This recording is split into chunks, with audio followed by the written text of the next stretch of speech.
Ladies and gentlemen, welcome to today's show. We are your 3 Bucks. Eric, Teej, and B. So boys, how we doing? Doing, yeah, man. It's a Friday. The time of this recording, we're drinking some Jack Daniels. Yeah. Previous hunt of the week of mine, ticker BFB.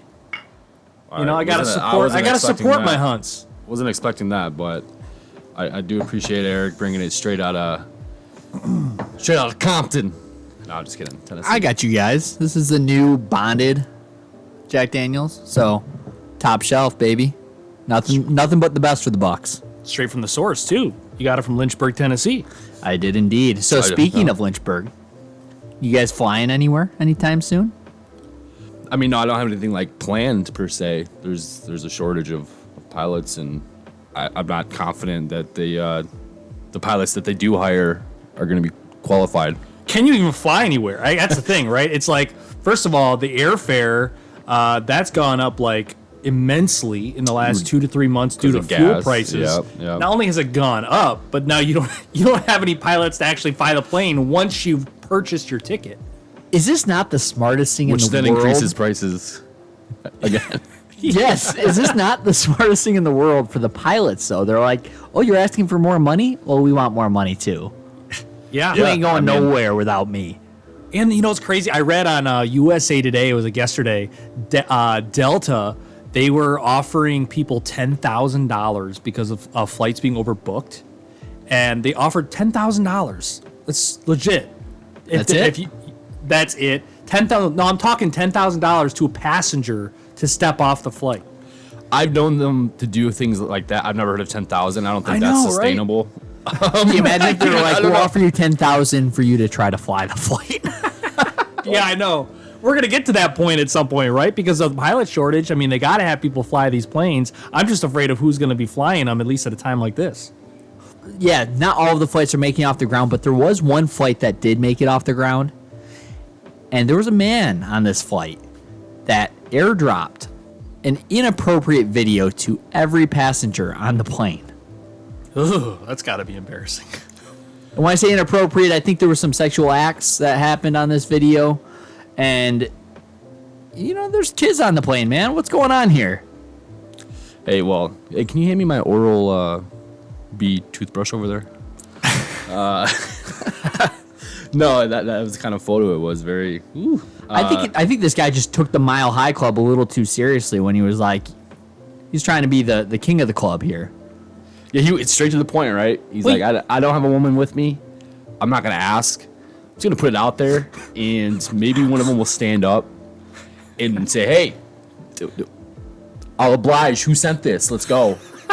That's the only thing I can think of. Maybe he's an NFT collector. You know, a lot of NFT projects do drops, and he wanted to give his own personal touch to the folks that were in his airplane.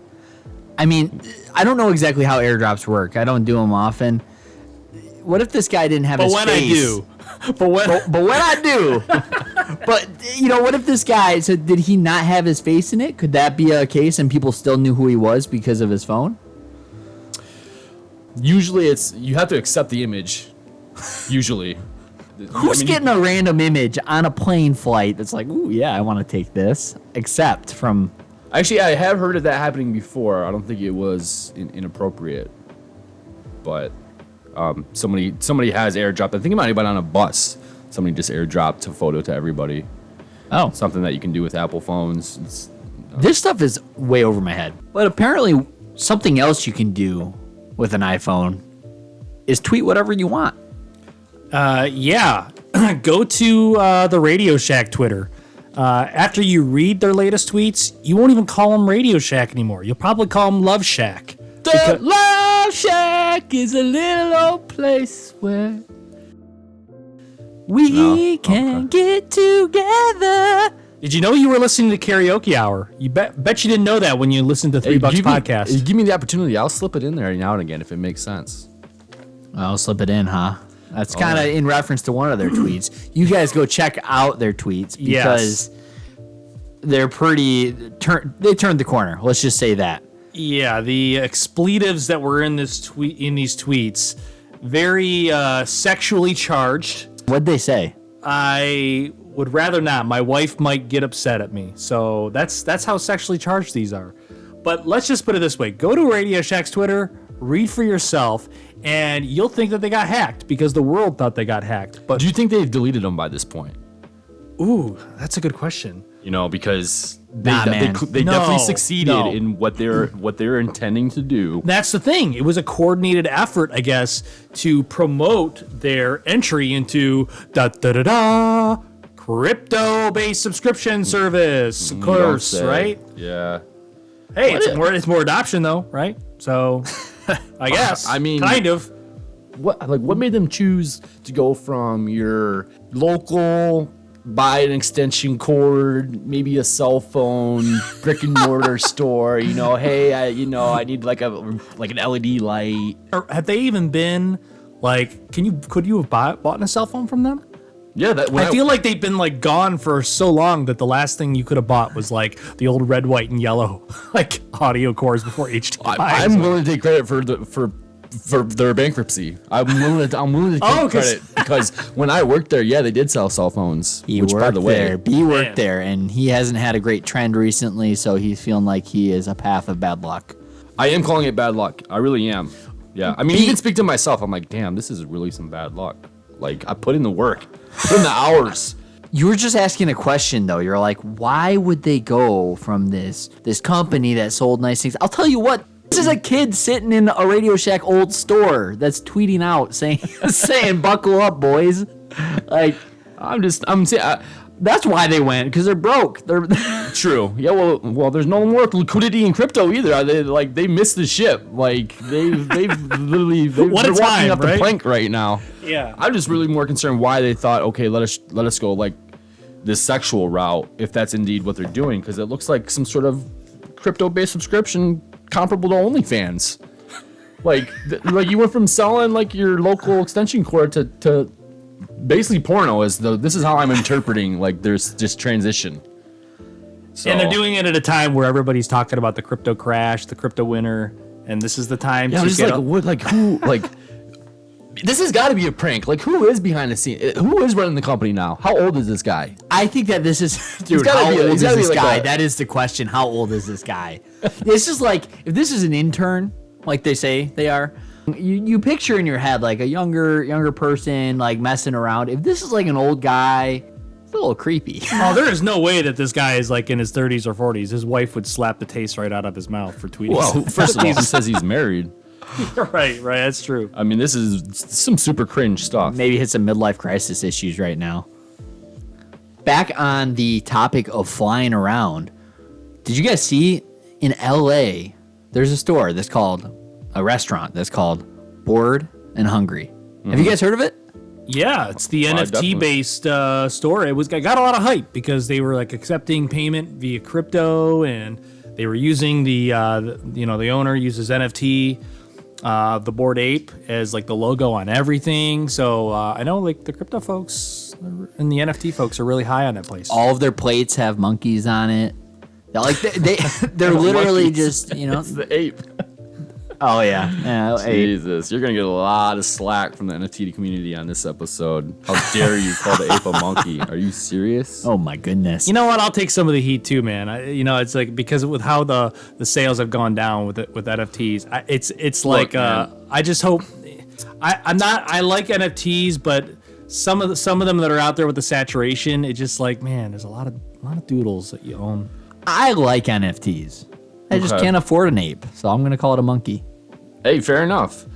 That being said, what I like about what this guy did, he was the first guy to essentially take the intellectual property of owning the ape image in itself to advertise for his restaurant. You take the doodle, you buy some noodles, and you pay for it in crypto. Or can you? I think it's great when you can pull an ape into your own restaurant. That is wonderful. And then in April, say, let's go buy your stuff with crypto. But now, that bridge has been burned. Yep. See, that's a change in your business model, man. Like, I'm curious what the sentiment is. So, yeah, they're no longer accepting.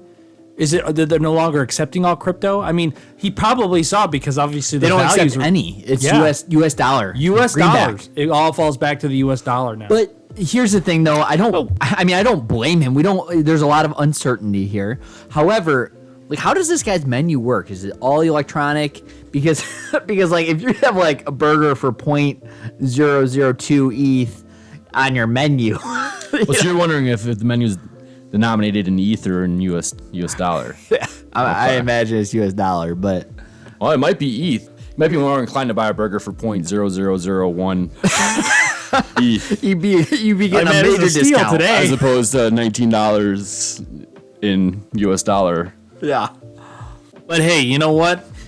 If you're in California and you're confused about how to pay for your Bored Ape, a place called Chick-fil-A ain't gonna create any confusion, okay? It's US dollars, and I just read that they were voted America's favorite restaurant for 8 years in a row, according to the American Customer Satisfaction Index. I'll stand behind that. Oh yeah. Hey man, I love me some chicken, but really? 100%. Favorite? They changed the chicken game. The chicken sandwich. Dude, every time I drive by that place, the line is just. Well, they changed the chicken sandwich game. That's why. Everybody else, McDonald's, Popeyes, all of them started popping off chicken sandwiches to try to compete.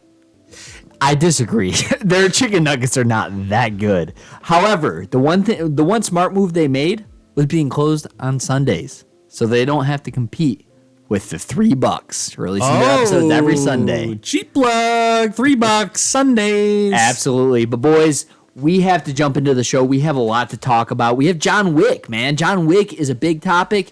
But on top of that, we need to talk about where are you putting your money right now? And crypto, man. What is going on with crypto? We're going to talk about that. So stay tuned. Jump into the woods with us. Let's go. This week's impacts on your Daily Buck. Last episode, we talked about celebrities bowing out of NFTs, but this week, we got Keanu Reeves bowing in, signing on to be an advisor for the NFT-centric Futureverse Foundation.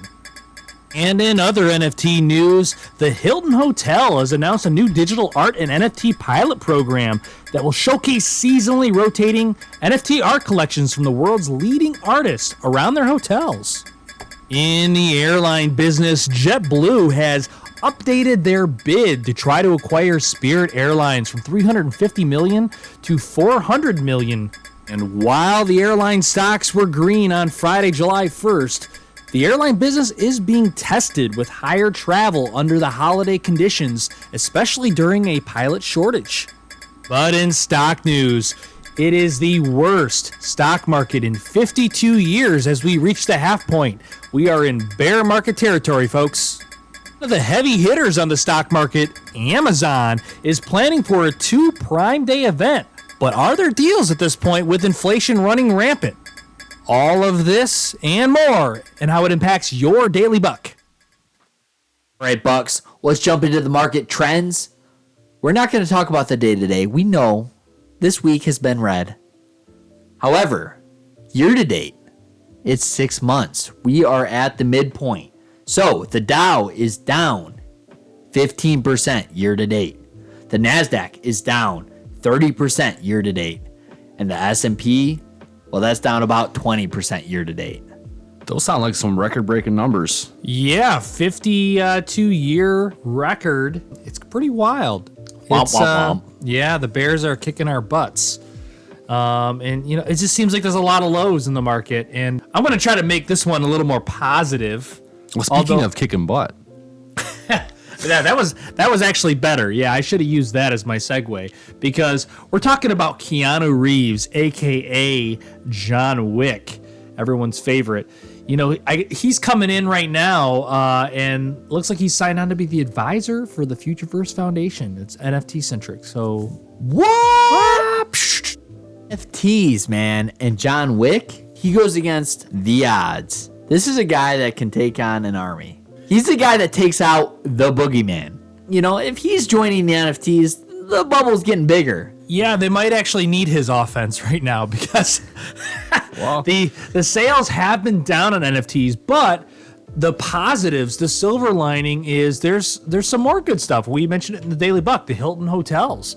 They're going to be circulating some NFTs in their hotels. And who hasn't stayed at a Hilton? I feel like everybody has. It's usually like a corporate, contract. Whenever you're with a company, you're doing some travel on business, you're always staying at the Hilton. So that is some adoption. That is some positive news for NFTs, which have taken a beat down with the market this year. These are all positive catalysts. Dude, you know what'd be even greater is if we threw out that idea that you had about urinal NFTs, because Eric was like, how cool would it be if there was an NFT urinal with different cakes?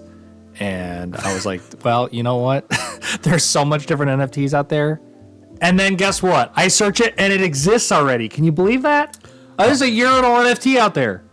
I do believe it because I was actually saying as well. Some dude, I think, took a loaf of bread, opened it up, and took a photo of each slice, and tried to sell those as an NFT as well. Dude, if I was doing this, and I don't know a thing about this urinal NFT, but if I was doing it, I'd be collabing with like every single major project and be putting like the NFTs, like the apes and the D-Gen tunes. I'd be putting them all on the little cakes, and I'd be selling that. Absolutely. Wait, what if you could take your urinal NFT and use a collateral for a loan at a bank? I would love to spend my piss on a house.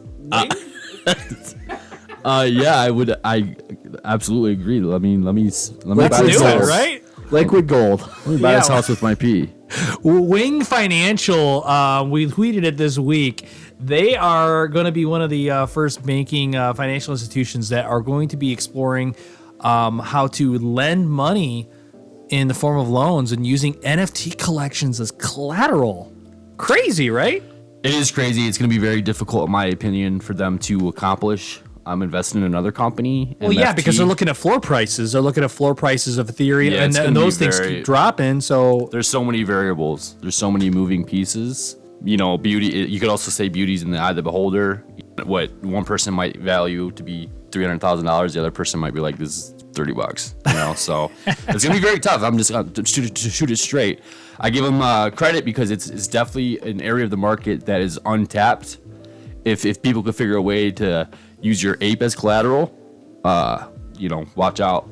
There's a lot of hurdles there. It's very subjective, especially how early we are in the whole NFT process too. Well, and based on the number of times Teej just said the word doodles when we're talking about NFTs, you're gonna have a large crowd not looking at it for its value. So to dictate that to a household.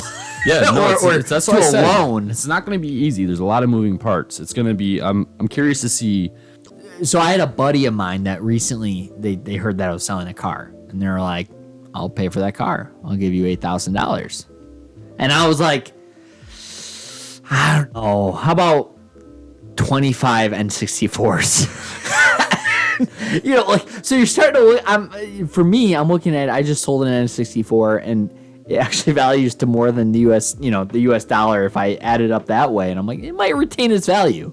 Well, first of all, you're very silly for selling your N64 because that is a classic console. And you know how much I love Nintendo. So thank you for offending me. This is true. You don't sell your N64. Bringing out that bad boy stock with the secondary sales. You just lost your brother card. You don't sell an N64. That's nonsense. Anyways, we should all be accepting N64s for all payments. Well, you know what? If you're trying to buy products, Amazon Prime is really pushing the fact that they're having a 2-day Prime event this year. In fact, they're even putting it on the boxes. I see it on the deliveries my wife's getting right now. Not only is it a 2-day Prime, it's 2 days right now, but it's 2 events. So they're going to do it in the second half of the year again. Why would they do that?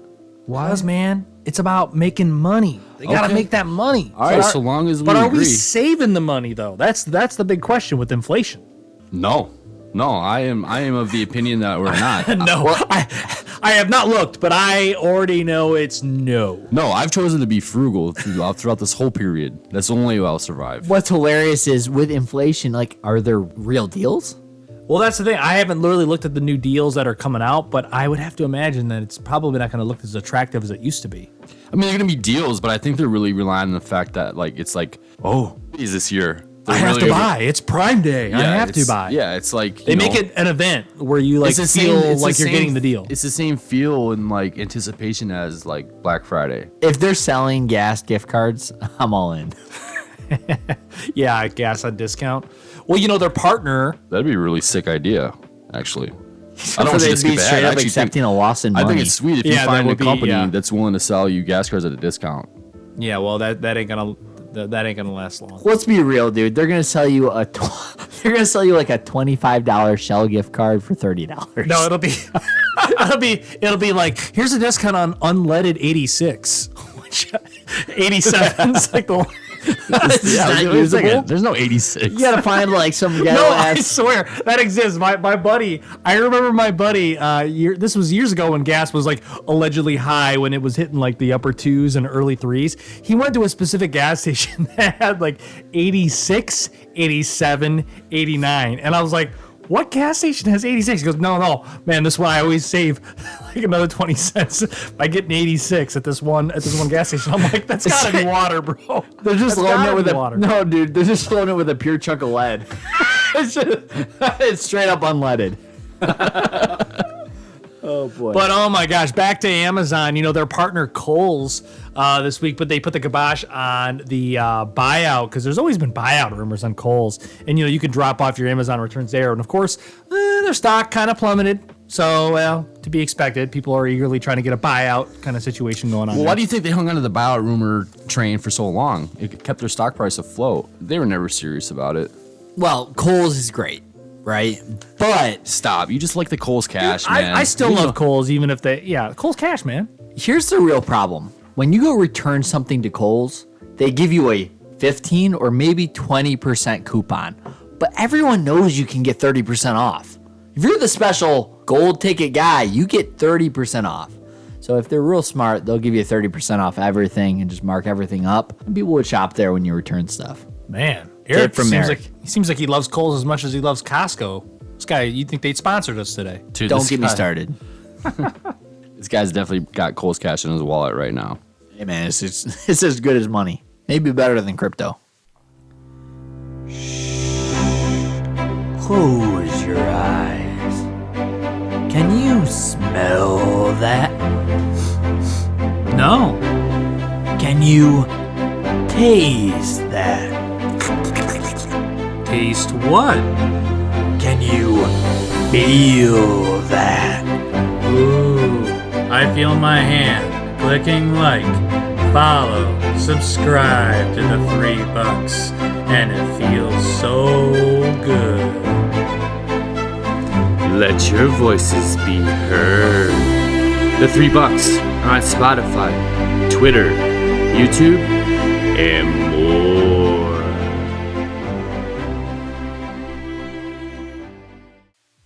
So where do you put your money right now with things with such high volatility? We have the market, you have inflation at 8.6%. We have the markets in a bear market.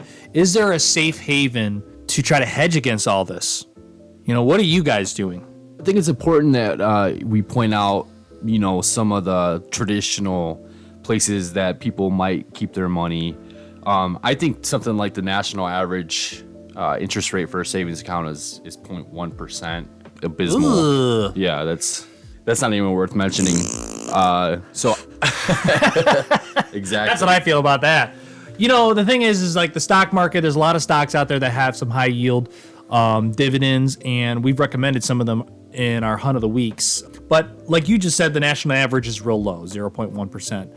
I will give you guys a good source if you're looking for trying to manage your risk in terms of a traditional bank. Bankrate.com is a really good source to look at what are the best interest rates that are in the market right now that some banks pay. So even though the national average is 0.1%, you can get better than that. It's worth mentioning that there are opportunities out there to get a higher rate. Yeah. Because it's not worth keeping in a savings account at this point. Right. Well, just to name a few for those that are interested, if you're trying to just protect yourself against some of the market losses, like we've talked about, we're in a bear market. Some of the top banks on bankrate.com, I'm going to list just a few for you, but I would encourage you to visit the website. It's Bread Savings, high yield savings. They're paying 1.65% APY. Citizens Access Online is paying 1.25% APY with a minimum balance of $5,000. Marcus Goldman Sachs paying 1.2, and even Discover Online, they have an online savings account that pays 1.1. So, I mean, at the end of the day, you're still a little bit behind the curve at an 8.6% inflation. Even if you're getting a 1.25 or 1.4% APY on the savings, you're still down 7%. So, is it really a safe haven? Debatable. If you want to correct that, you do what we've talked about earlier in the show. You invest in Urinal NFTs. Yeah. This is going to pay you. That's going to be the true winner. That's where you put your money. That's where I'm putting my money, is Urinal cakes. That's a true wiener. Now, of course, there's also certificate of deposits. This requires you to lock up some of your money. And some of the best rates, even off bank rate right now, is out of TIAA Bank. They're paying 1% on a 3-month CD. If you're looking at 6-month CDs, Quantic Bank at 1.26%. And they got 9 months. Tab Bank, TAB, 1.55. We're still not talking about gangbuster numbers here in terms of when you measure it up against inflation. So where are you keeping your money? So me personally, I don't keep cash besides the amount of cash that I need for like my daily expenses. But if you're trying to make some money, you're trying to do the best with your cash, where are you putting it? I'm investing it, if that's into an index fund or a 401k. Me personally, I have any additional cash that I'm not investing into crypto that is set up for recurring payment, like through an Acorns account. So I'm constantly every week investing. Do you have a percentage that you're putting into crypto versus, let's say, the stock market? Oh my God, my strategy is so unorganized. I don't have I need to be so much better about that going forward, but I don't have like a particular like percentage breakdown. I just know that, for example, every week I buy $50 in Bitcoin and I buy $50 in Ethereum. The only money that I have is money in my account for my daily expenses because it's just not yielding anything. Yeah, the cool thing about Coinbase is they offer a direct deposit option. So to answer your question, Eric, I do have a 3 to 4% of my paycheck that interchangeably goes to Bitcoin and Ethereum on each payday. So that way I'm remaining consistent. But I would say I'm mostly doing a lot of dividend stocks, which happens to be a lot of my recommendations on our Hunt of the Week segments here on 3 Bucks. I can tell you right now that with the stocks that I invest in, especially right now with the markets being so low, you're able to obtain a lot of these stocks at a cheap discount. And I'm averaging at about 3.92, 3.93% APY on my dividends right now, which is worked out to be a good hedge against a lot of the losses that the market's taken. Well, let me ask you this, Eric. For any of our viewers out there that don't have, maybe they don't have a risk appetite at all, where do they put their cash then? We've talked about this in the past. I think that treasury bonds right now have a good interest rate. While they're not fixed interest rates, you are making good money. It's a fairly safe investment. It's still better than 0.1%. It's way better than 0.1%. And it's going to be way better than that moving forward. It's just a time commitment. If you're able to maintain that duration, then you're going to benefit from it. Personally, I put about 4 to 5% into cryptocurrency. Aside from that, I actually do put a lot into stocks, the stock market. When I say that, though, if you know me, I'm a pretty risky stock market guy, so I am in a few biofarms. So it's still just as risky or volatile, but I do that because I also base it on my age. Yeah, and I think that's the most important thing you just said there is age, because what we're saying right now, a lot of us we're all in our 30s, right? And if we're consistently making income, we're in this thing for the long term, so we can consistently invest in a market that's even bearish right now. But if you're older and you're in your 50s or 60s, you need to protect those assets, which is why we talked about bank rate and different in treasury bonds and things of that nature to protect the money that you have, because maybe you don't have many more years in the workforce. Depending on your risk tolerance, you could really explore every single one of these options that we talked about. You could explore a little bit in a high yield savings account, emergency funds, lock some into a certificate of deposit. You could lock some into bonds. You could have a percentage allocated to crypto in the stock market. That's really the name of the game, is both consistency in your strategy and diversification, so that way you're protecting yourself. Don't take your advice from a bunch of animals. We are not financial advisors, but we do welcome you to join us in the woods for education and entertainment purposes only.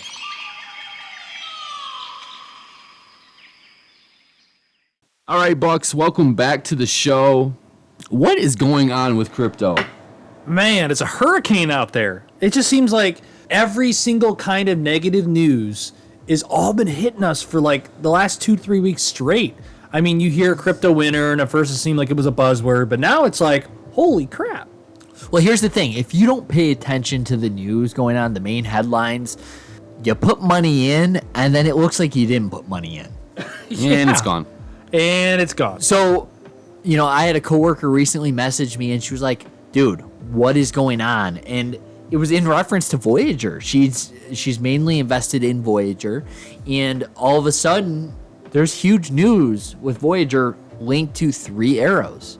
Apparently now they've suspended your access to withdraw or deposit any money. Yeah, they're actually the second network in as many weeks to do that. Celsius Network also suspended withdrawals and any related activity. Seems like the safe way to go is Coinbase. I mean, they're publicly traded. It seems like they're like the safest bet to go in terms of this type of environment. Yeah, I'm gonna be honest with you. I was familiar with Voyager. I'm just thankful that I didn't invest in some of the newer networks that I'm seeing out there. In my gut, I felt most comfortable with Coinbase. It's because if you think about it, they've cornered the crypto market for more than the last decade. It is important to consider what these applications are offering that make people go one way or another. You have the option to stake your coin or make interest on your coin in certain applications. You're making more on Ethereum or Bitcoin. So that might be a reason someone's in Voyager, but you're right, Bitcoin is the old reliable. But B, aren't you also in a little bit of DeFi? Yeah, I mean, that's another good point to make. Depending on how interested you are in the crypto space is probably have a lot to do with whether or not you're familiar with some of the alternatives you have to keep your crypto coins. I personally have a lot of my coins on my MetaMask, which is decentralized finance, your DeFi wallet. It's just an extension on your browser. It's not on any exchange that can freeze my withdrawals at any point in time. My funds are safe. And without the news recently here, I mean, think about the number of occurrences that we've heard in the last couple of weeks. It all started with the Luna crash. We've talked about that before. Now we mentioned Celsius, Voyager, and Bitcoin. I mean, Bitcoin's under 20,000 right now. It's retracted its gains all the way back to the 2019 highs right now. We shared on our Thre3 Bucks Twitter about how the El Salvador president, he knows all about dollar cost averaging because he ended up scooping up another 1.5 million in Bitcoin just to take advantage of the opportunity. Yet he's down 60 million, down with the rest of everybody right now that's in the crypto atmosphere, right? And I think that's why everybody's getting kind of scared, and it's a whirlwind of events. You could choose to do one of two things. You can panic and you could think, okay, this is it. Or you could figure, why are presidents of international countries or CEOs of corporate companies like Michael Saylor, the CEO of MicroStrategy, he also bought the dip and has consistently bought the dip. He's underwater on his investment too. You have to figure, are these people that are supposedly supposed to be smarter investors than us, smarter people than us, what are they doing? Why are they buying the dip? Why are they a dollar cost averaging? So for me, it's a positive because it makes me feel better about my investments if people that are multimillionaires are still willing to take the leap as well. Yeah, to add to that, FTX. I've been seeing this company all over the place on the news. Just to read one article, FTX closes in on a deal to buy embattled crypto lender BlockFi for $25 million. This is a company that was valued at $1 billion, so they are attempting to purchase it. This guy, Sam Bankman-Fried, the CEO, is trying to buy out a ton of different things. I've also seen rumors of him trying to buy out Robinhood. Well, and it kind of goes back to a couple episodes back where we talked about acquisitions being a really hot topic right now with the valuations of companies being just slashed. And I mean, think about crypto. That's what people are doing. They're making big purchases. And in this case, big companies are trying to make big acquisitions, swooping in. If you look at cryptocurrency, if you look at the stock market, for example, as a product, right, or an investment, you are buying something. And yeah, it sucks when you're losing money, but it's also great when you can purchase something at a low. Does anyone ever complain when you're buying something at a discount at Target or something on sale? Right, and you're hitting it right on the head. I think it's about dollar cost averaging. If you're in it for the long term, it's adding to the lows. If you're highly convicted, of course, this is not financial advice. Think about the folks the detractors against crypto. Well, the same people that are detractors probably are down just as much on investments like Netflix year to date. There's some interesting stats out there of some of the big guys like Roku and Netflix. The people that are dogging crypto and dogging Bitcoin, well, let's take a look at Netflix. Let's take a look at Roku. There's a handful of others that are down a considerable amount year to date, just like Bitcoin. So nobody's really that safe. What do you think Sam Bankman-Fried is doing right now? He's looking at the market as something he can take advantage of. Should be trying to look at it as an opportunity. Bear markets are where billionaires can be made. I mean, the silver lining is you have to look at it as an opportunistic time. It's a lot of doom and gloom in the beginning, and it could go on for a little while, but it could be opportunistic. It's hard to do. It's very psychological. But for a lot of these companies, nothing's changed fundamentally. If anything, their fundamentals have improved. And the thing is, too, is people are like, oh, the crash. People are talking about the crash now after the crash has happened. Yeah. Now, again, I'm not saying it can't go further. I'm flexible to the idea that it could go further, but people are going really adamant about the stock market's going to keep crashing or the crypto market's going to keep crashing. It's already crashed, folks. We are in a bear market already. When we were 20% up from where we are now, those are the people that are like, oh, buy the dip, buy the dip, buy the dip. And now once we've crashed, now we're hearing all the negative articles about, oh, there's going to be a crash. The crash happened. It happened. Yes, it can go a little bit further, but the big pain, a lot of it's probably past us. Yes, and if you're new to the market, the biggest advice we could give is dip your toes. Because that's not really financial advice, so you don't know what you're dipping your toes in. Dip your toes into chocolate. Hunt of the week. Markets have been mixed this week, but we still got your picks. I'm going to name two tickers that I enjoy that are both in the same sector. MGM Resorts International, ticker MGM. Now this one I'm looking at more as I'm going to watch it for the next 2 to 3 quarters and hope to invest at a low point. Now my reasoning, I think that this company is going to miss on their earnings expectations over the next few quarters. They are the best in class hotels and casinos. What does that sound like? Luxury. With inflation and interest rates going up, it's really impacting the day-to-day and month-to-month amounts of money that every single person has. So I don't foresee their customer base going up with regards to spending money on their table games in the casino or staying at their hotels or eating at their restaurants. So I foresee all of that going down, plus their operational costs will go up with the cost of food being increased. However, in the long term, I think they're a great company, and in 3 to 4 quarters, you could get in at a low.